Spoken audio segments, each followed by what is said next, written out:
Y le aprecio mucho a la doctora Eunice Rendón que me tome la llamada telefónica en esta mañana para hablar sobre los asuntos de los migrantes, coordinadora de la Agenda Migrante. Eunice, un gusto tenerte en este espacio. ¿Cómo estás? Hola Luis, ¿cómo estás? Buenos días.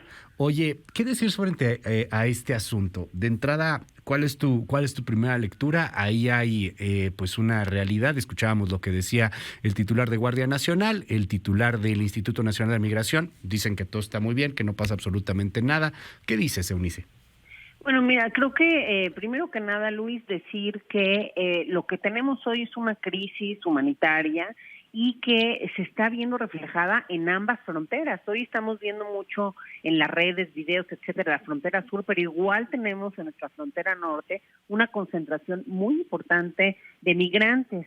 Entonces, derivados mucho de estas políticas de Estados Unidos, de todas las personas que nos depositan diariamente por título 42, deportaciones expeditas, etcétera, muchos de los de permanece en México, que al final empezaron a pasar y ya siempre no. Y ahora tenemos en la frontera sur también un conglomerado muy importante de diferentes migrantes que vienen de diferentes lugares. Es decir, tenemos migrantes, por un lado, la nacionalidad que más ha pedido el refugio en el país en los últimos años ha sido Honduras, ¿no? Pero tenemos de Guatemala, El Salvador, también ahora un contingente muy importante de haitianos, ¿no? Dado lo que sucedió en Haití hace apenas un mes y medio, ¿no? El asesinato del presidente, la situación caótica que tienen, el terremoto que además vino a complicar la situación. Y bueno, personas, estas 4 caravanas que se han ido disuadiendo por las autoridades, lo que hemos visto, pues es que también tienen diferentes, diferentes razones de ser. Muchos de estos migrantes llegan en conjunto y quieren llegar a Estados Unidos y quieren viajar en conjunto, etcétera. Pero también hubo un grupo importante, de hecho, parte de los agredidos por estos dos funcionarios del Instituto Nacional de Migración eran también haitianos que venían acompañados de otros tantos centroamericanos que llevan más de 1 año y medio esperando sus procesos de solicitud de asilo justo en la frontera sur y no tienen todavía una respuesta.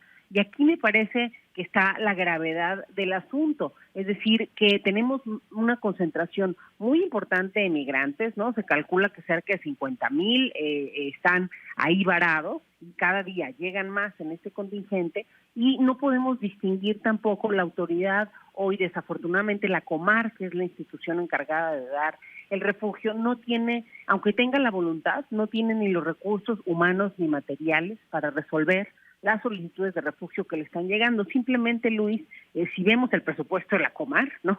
Son ¿no? creo que 44 millones, 3 millones, todavía le redujeron el presupuesto con respecto a 2020. No manches. Y 44 millones, perdón que te 44 interrumpa. millones para No, pues cerca, es nada. ahorita en lo que va del año, llevamos más de 77,000 solicitudes de refugio y parece que vamos a cerrar con más de 100,000. Entonces, realmente no va este recurso humano y material con la problemática que tenemos frente. También hemos escuchado, tú pones ya algunos audios, de migrantes que tienen muchas quejas al respecto. Las oficinas cierran a las 2 de la tarde. Entonces, bueno, no está acorde a la crisis que estamos viendo y ni a los compromisos que México tiene también a nivel internacional en materia de refugio, porque no estamos revisando los casos que pudieran tener los requisitos realmente, que están huyendo realmente de amenazas y de riesgo a perder la vida en sus países de origen. Y con la gravedad ahora de todo lo que estamos viendo, de que muchas de estas personas, cerca del 80%, Luis, está viajando en núcleos familiares, lo hace con niños pequeños y eso pues todavía vuelve más grave el asunto, ¿no? Cerca de estas 77,000 solicitudes de refugio que yo te comentaba, cerca de 45,000 se han procesado justamente en Tapachula y ahí está mucha de la exigencia. La gente desesperada lo que quiere ya es irse hacia el norte, a Estados Unidos, y muchos de ellos también, yo he tenido contacto con algunos, Luis, y muchos de ellos también quieren llegar a Baja California. Recordemos que ahí hay una comunidad de haitianos que llegó también hace algunos años y que se ha ido integrando de manera exitosa ahí en Tijuana. Entonces, hay muchas son las razones. Al final, el tema de las causas que tanto habló el presidente, que lo ha mencionado la vicepresidenta vicepresidenta Kamala Harris, etcétera, me parece que es muy loable, que es cierto, hay que ir a las causas de la pobreza, de la corrupción, de la violencia, etcétera. Pero en lo que eso sucede, Luis, la realidad es esta. La gente va a seguir migrando. De hecho, sí, claro, simplemente si vemos las detenciones el mes pasado en Estados Unidos en la patrulla fronteriza, vimos que detuvieron a finales de junio cerca de 212,000 migrantes, lo cual es un récord también de las últimas ¿Solo en junio? décadas, ¿no? Entonces, ¿solo en junio? En julio. En julio, solo en julio. ¿Solo en ese mes 200 qué?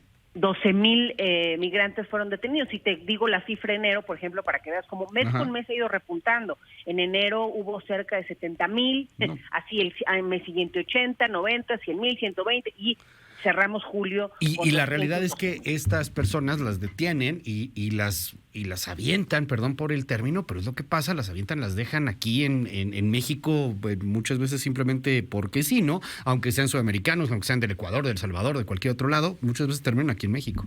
Y exactamente, creo que eso también es algo que ha estado sucediendo. Biden, a mi punto de vista, está saliendo peor que Trump. El título 42 lo ha aplicado un 70% sí, más que lo Trump. Que hizo Trump, ¿no? Y como dices, personas de otras nacionalidades las deposita en México en 3 puntos fronterizos y ahora con 2 vuelos para echarle más todavía flujo a la frontera sur, 2 vuelos, uno a Tapachula y uno a Villahermosa. Y bueno, también con algo todavía más riesgoso, Luis, que es que no se está tampoco en Estados Unidos respetando los compromisos hechos en materia humanitaria internacional, que es el tema del refugio. No se está revisando quiénes de estas personas tienen un posible caso. Y bueno, tanto el gobierno de Trump como Biden se ve que han presionado a México para que impida. Oye, dos temas, porque se nos acaba un poco el tiempo, sí, pero 2 temas así rápidamente que quisiera preguntarte. O sea, el diagnóstico ahí está, lo conoces mejor que muchas personas, pero ahí está, o sea, es algo que no es civilino, no es raro, ahí se encuentra.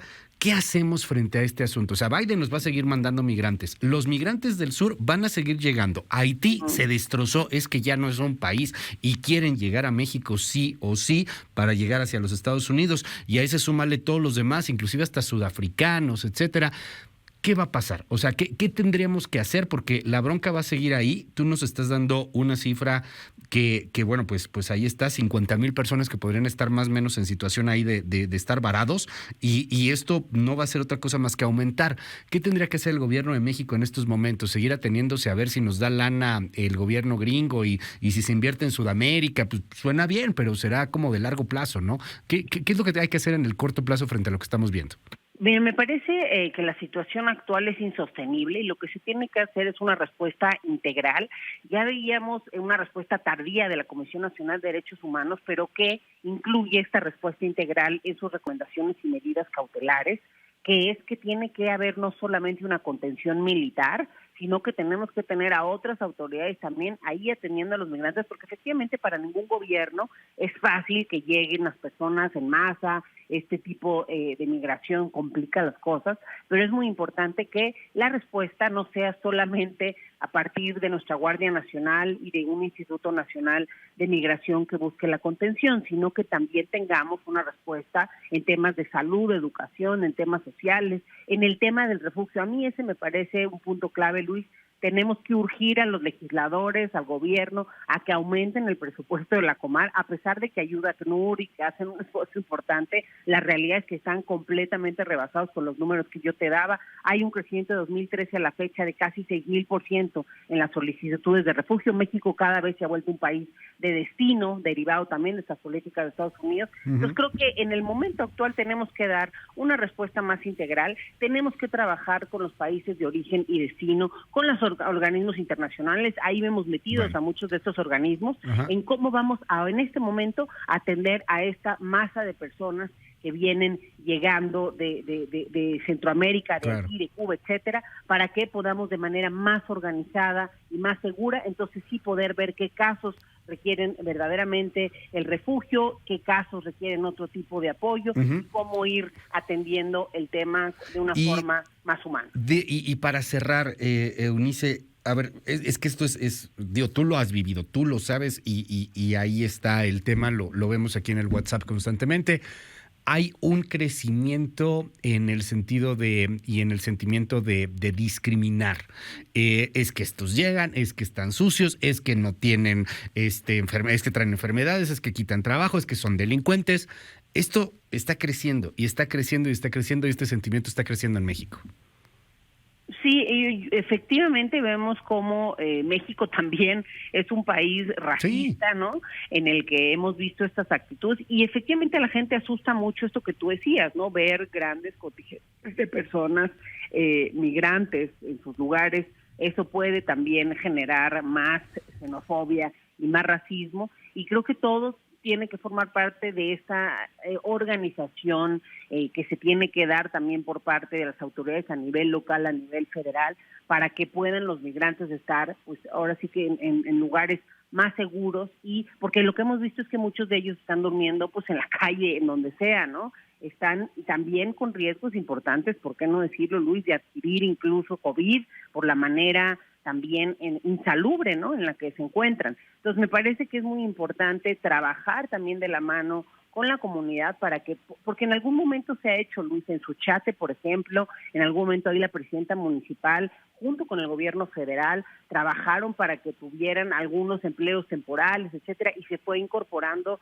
la gente de tal forma que la comunidad también los veía de una manera pues más positiva porque estaba más ordenado el tema. Entonces sí creo que lo que hace falta es tener contingentes que den más orden y más seguridad a estas personas que llegan, pero lo más importante, Luis, es cambiar la visión y la perspectiva, entender que la contención no puede ser nuestra política migratoria, sino que tenemos que tener una visión más amplia, que es más costosa, que es más difícil, sin duda, claro, pero que requiere de la acción de otras dependencias y, ¿por qué no?, sí, de recursos inmediatos, no de largo alcance, no de que si va a mirar las causas, de recursos inmediatos también. Por ejemplo, Estados Unidos, si hemos decidido ser el muro de Estados Unidos, creo que esto tiene que ir acompañado también de los recursos humanos y materiales necesarios para poder tener una situación adecuada también en nuestra frontera sur y respetuosa de los derechos humanos sobre todo. Gracias, es la doctora Eunice Rendón, muy buenos días. Gracias a ti, Luis. Buenos días. Coordinadora de la Agenda Migrante. Me quedo con esto, es una agenda integral, o sea, no, ¿cómo le resuelves? Pues no es enchilame una, es complejísimo.